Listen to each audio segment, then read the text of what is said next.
quand on commence une maquette, et particulièrement quand on est jeune, c'est d'ailleurs ce qui m'est arrivé pour mes premières maquettes, on a tendance à vouloir aller très vite. On colle les couples sur la quille sans penser à faire la rablure d'abord, et puis on commence à border. Alors on a des lattes souples, souvent c'est du peuplier, et puis on commence à mettre une latte, puis une seconde, puis une troisième. Ça va extrêmement vite, mais le problème c'est que on se rend vite compte qu'à l'intérieur ici, ça commence à bâiller. Les lattes ne veulent plus suivre les couples, il faut les forcer.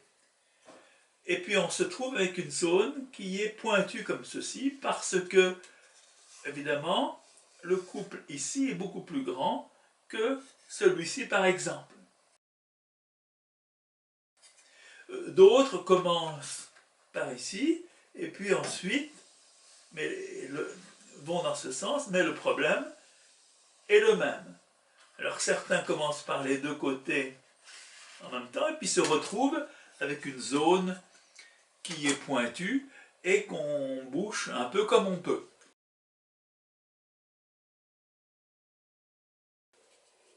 Alors, si le bateau doit être peint, on peut ensuite le poncer, on peut enduire. Une fois peint, on ne verra pas la différence. Et ça sera, la forme pourrait être tout à fait correcte, et même ça pourrait être une belle maquette. En revanche, si on veut laisser le bois naturel, ça va être vraiment horrible. Une maquette en bois naturel qui est mal bordée, ça gâche complètement le travail. On peut passer des heures à faire le gréement, mais si la coque a été mal bordée, on gaspille son temps. Pour le bordage de la coque, j'aurai d'abord besoin de lisses. Alors pour faire des lisses, je prends ici une planchette ici, et en fait, je vais en couper une tranche comme ceci, assez mince. Voilà. Donc, voilà, je vais la faire. Je trace ici. Je vais la scier avec ma scie à ruban. Le côté que je viens de scier n'est pas très régulier, donc je vais le raboter.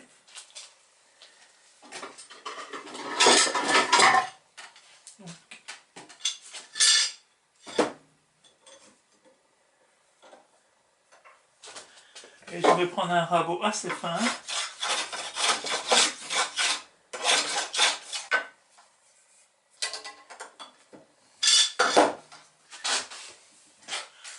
Voilà, en quelques minutes, je fais une lisse qui est tout à fait convenable, qui va me permettre de voir la forme du canot. Donc je vais en faire quelques-unes. Dans la vidéo sur les scies électriques, j'avais montré comment utiliser une scie circulaire pour faire des bandes. Pour débiter le bois, on a une scie circulaire, on a mis le guide latéral, environ 12 mm, et la profondeur de la scie, un tout petit peu plus profond que l'épaisseur de la planche. La planche a été posée sur 2 martyrs. Nous avons également un casque anti-bruit et des lunettes de protection. La planche est maintenue avec un serre-joint.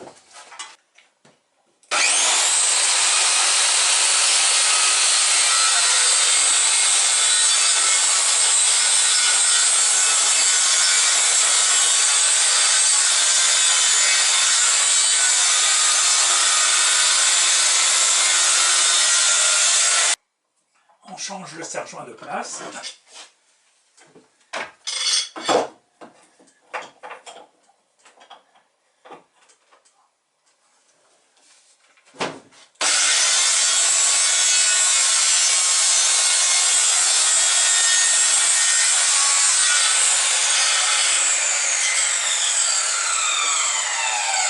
On va débiter une seconde.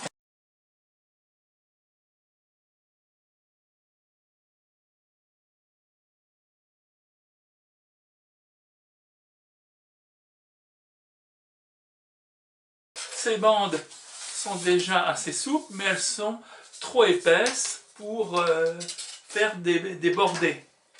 Le bordé doit faire environ 2 mm, ce qui correspondrait à l'échelle à des bordés de 2 cm. Je peux diminuer la taille au rabot, mais personnellement, je préfère travailler ainsi parce que j'ai des problèmes. Donc, en plus, on peut contrôler très facilement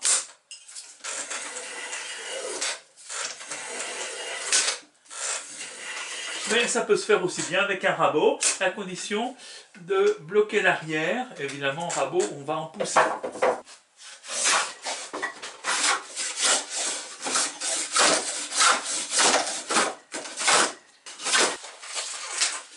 Voilà, j'ai préparé du bois. Ça, c'est pour faire les bordés. Donc, comme je pourrais en faire 2 longueurs et peut-être faire 2 bordés dans chaque planche. Autrement, j'en préparerai d'autres. Voilà, donc pour les bordés. Et puis, j'ai ici du bois pour les lisses, donc du bois extrêmement souple.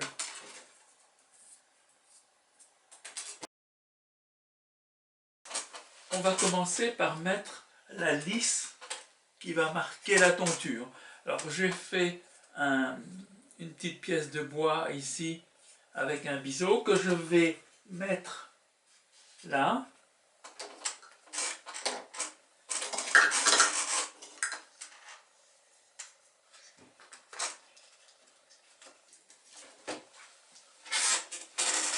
Donc elle a été mise juste au niveau de la rablure et la lisse pourra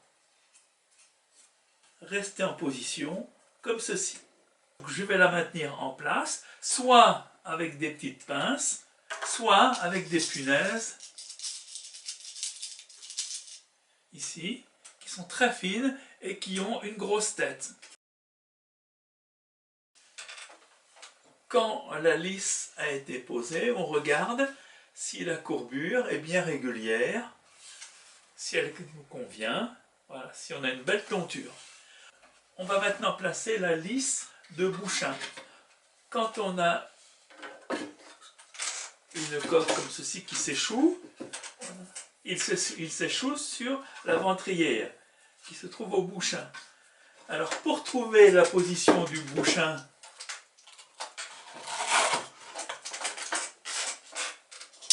sur un bateau, eh bien, il suffit de mettre un bout de bois entre la quille et les membrures.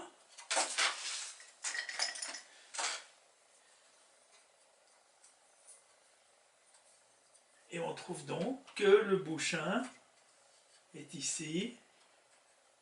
Ensuite, on va placer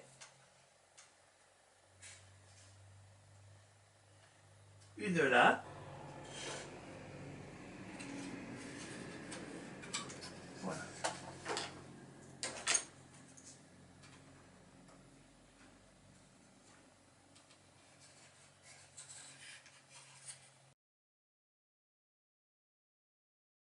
On a placé déjà les 2 lisses, une pour le bouchin, une pour la tonture, et j'ai placé ici un morceau de carton au lieu de contreplaqué pour faire le gabarit pour le galbord. Donc le morceau de carton appuie très bien sur les membrures. Je prends un compas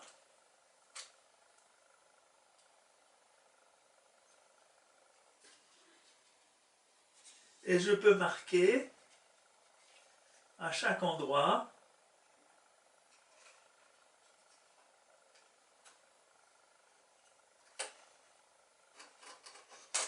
je vais pouvoir déjà tracer la courbe ici. Donc, je vais défaire, découper. Voilà le gabarit en carton. Je vais pouvoir maintenant découper au moins le côté qui est le long de la quille. Le galbord vient à peu près bien. Il est bien posé à plat. Il y a simplement, naturellement, à l'avant, là, pour le faire venir, il faut forcer. Et si on ne veut pas, on ne peut pas clouer directement là-dedans ça va le fendre, donc on va être obligé de le chauffer à la vapeur pour qu'il vienne s'encastrer facilement. On a mis le galbord, l'avant du galbord, dans la vapeur d'eau pendant quelques minutes.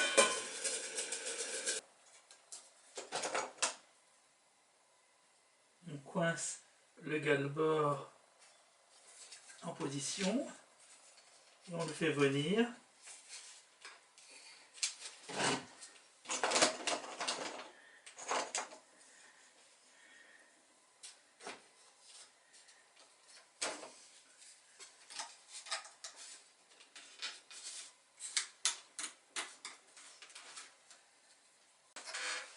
Maintenant que c'est à peu près sec, on va enlever les pinces.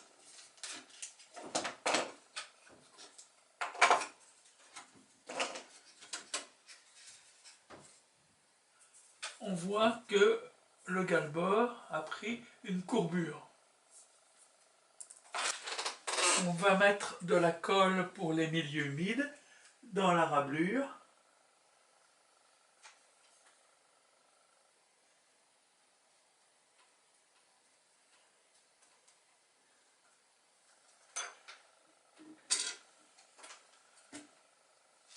On va en mettre sur les couples.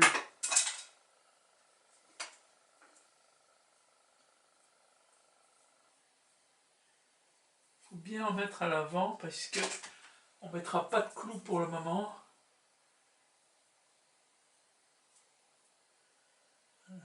Donc, on va espérer que ça va bien coller. On le remet en position. Après séchage, on va enlever les pinces.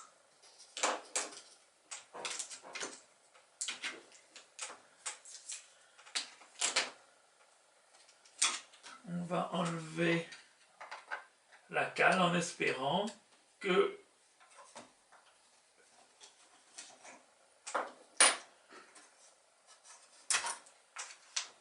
voilà. Donc le galbord est bien placé ici dans la rablure. Je veux faire la division entre le galbord et ici la lisse en 5 parties égales. Donc j'ai commencé par me préparer ici avec 5 intervalles ici. Pour le 7,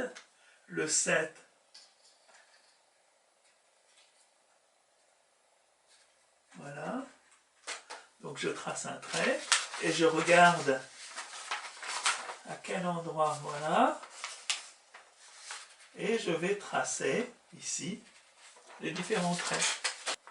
J'ai divisé en 7 et ensuite sur le couple numéro 7, ici, j'ai pu marquer ici, donc j'ai les 5 intervalles. Je pourrais utiliser ça aussi également pour trouver la largeur de chaque bordée. Pour mettre le bordé suivant, donc j'ai donné l'angle à peu près à l'étrave, ici. Je vais le placer bien à plat, ici, sans que ça force, sans qu'il baille. Je vais le coincer. Je peux mettre une punaise si j'y arrive.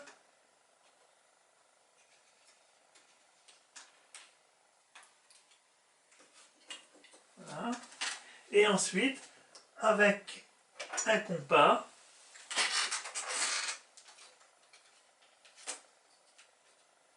je vais tracer, on va faire l'équivalent du brochetage.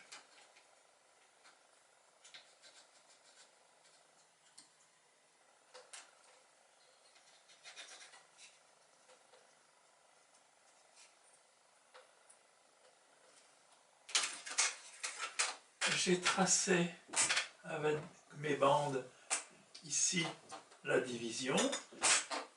J'ai donc préparé ici le bordé. On le voit qui s'affine énormément vers l'avant. On voit que cet espace est beaucoup plus petit, évidemment, que celui-ci. Je me suis arrangé pour qu'il appuie bien à plat. Donc on l'a. Voilà, on voit qu'il va venir facilement en position. Il n'y a même pas besoin de le passer à la vapeur. On va lisser le champ ici. On a déjà collé l'avant. Ici, on a mis de la colle sur le champ et on a mis la cale pour pas que ça éclate. Et maintenant, on va en coller le reste.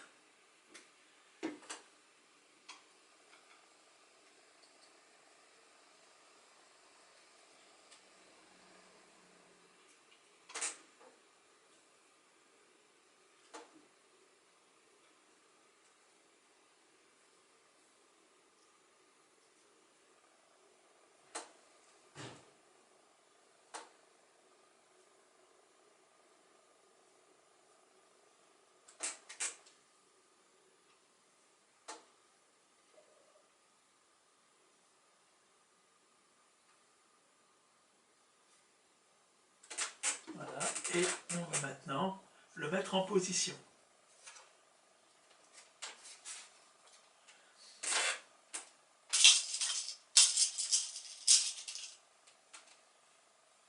On vérifie que ça arrive au repère qu'on avait fait.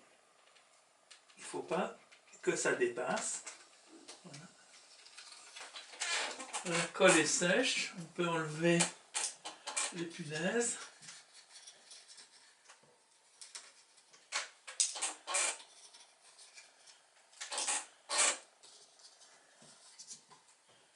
Voilà. Et puis on va enlever ceci.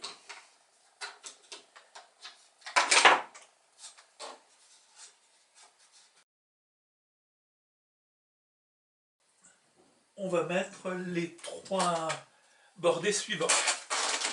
Il y a déjà 4 bordés, le galbord plus 3 autres bordés. Et il y a une méthode pour reprendre la forme du suivant. On peut aussi prendre du papier. On le met bien à plat sur la partie qui est déjà bordée. Et avec le doigt, on marque le bord.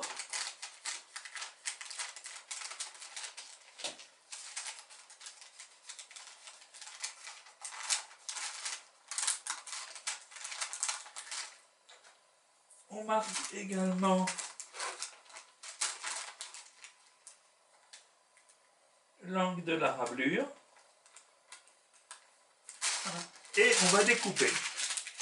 J'ai découpé le papier. Donc j'ai ici la courbe. Je l'ai bien collé bien à plat sur ma latte de bois.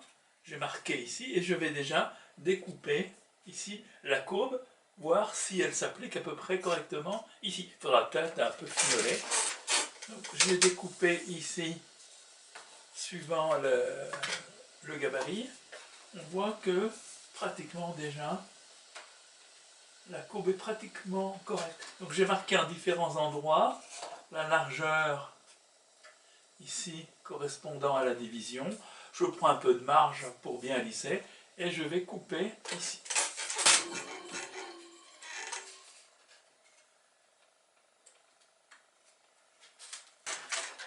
C'est assez trompeur, on a l'impression en regardant ici qu'il faudrait en fait mettre un morceau de bois avec la courbe en haut. Eh bien en réalité non, hein. Quand on regarde qu'en fait il faut que ça soit creux.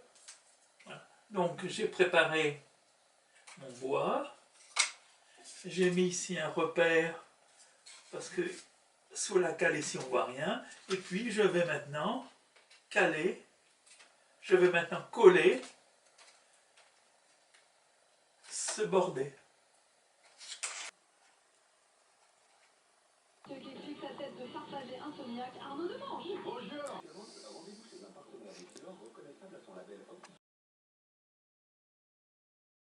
Voilà, la coque a été bordée, comme on le voit. Tous les bordés vont depuis le tableau jusqu'à l'étrave. Voilà. Donc c'est à peu près convenable. Bon, à l'avant, c'est pas absolument parfait. Mais disons que ça peut être acceptable. Même ici, je n'ai pas encore passé d'enduit. Bon, j'ai déjà commencé à le faire, mais j'ai oublié de le marquer que quand le bateau était encore à l'envers sur le chantier. Mais il y a un moyen pour lisser la coque qui est assez commode. C'est avec un couteau très tranchant, là que je viens d'affûter, ou avec un racloir. Eh bien,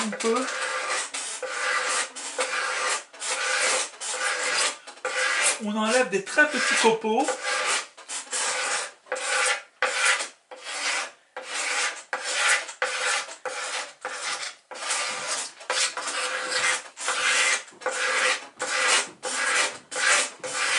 Voilà, en fait, c'est plutôt mieux que le papier de verre.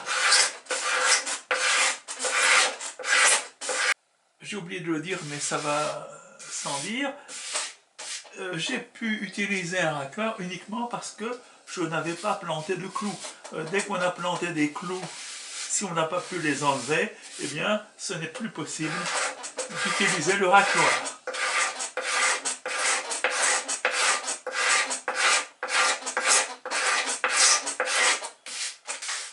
Bon, le bateau n'est pas parfait, mais il est convenablement bordé.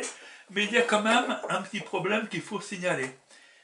Il y a toujours forcément un peu de colle qui est resté, par exemple ici, il y a certainement un peu de colle. Eh bien, si je veux garder le bateau en bois naturel, malheureusement, avec certaines colles,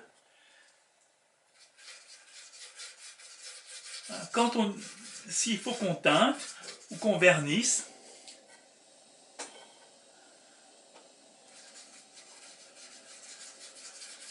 eh bien, la colle va apparaître ici assez nettement d'une couleur différente. Et ça, c'est pas très très joli. On voit ici. Comme toujours, le point le plus crucial, et c'est là ici il y a des défauts sur ma coque, je l'ai faite un peu en vitesse, c'est toujours au niveau de la rablure de l'étrave. Bon, alors, maintenant je vais le peindre et on va voir que en le peignant, ça va être possible de masquer facilement les petits défauts qui sont ici. Je viens donner la première couche de peinture blanche, c'est de la peinture Renault-Lac, ici, satinée. Donc on voit pratiquement plus beaucoup de défauts, sauf évidemment au tableau, mais quand ça va disparaître, quand je vais enduire, je vais poncer, donner une couche d'enduire, reponcer et remettre une couche de peinture. Je peux maintenant tracer une ligne de flottaison. J'ai repéré l'endroit où je veux que ça arrive à l'avant, l'endroit où je veux que ça arrive à l'arrière. J'ai mis un crayon ici accroché sur une cale qui est exactement la bonne longueur. En fait, j'ai réglé ici en ajoutant des cales au-dessous. Et puis maintenant, je vais marquer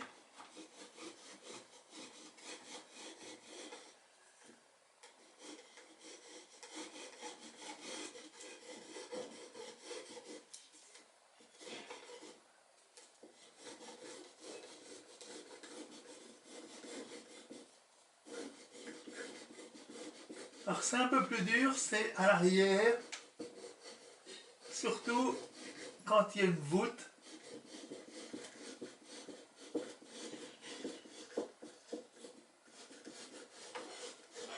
Voilà, après, je vais coller un papier collant. Je vais maintenant peindre la sous-marine.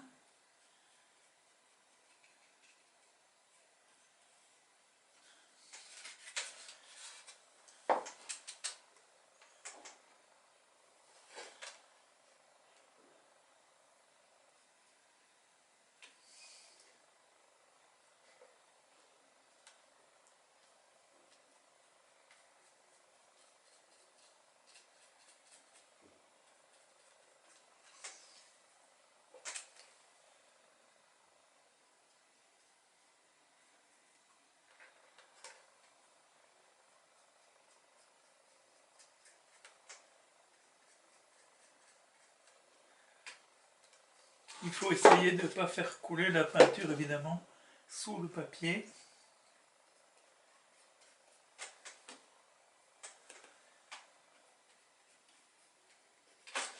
Donc voilà, la demi-coque est terminée. Donc, on a peint ici la coque, la préceinte est vernie, on a mis un liston verni et ici la sous-marine. Voilà. Alors on voit que en utilisant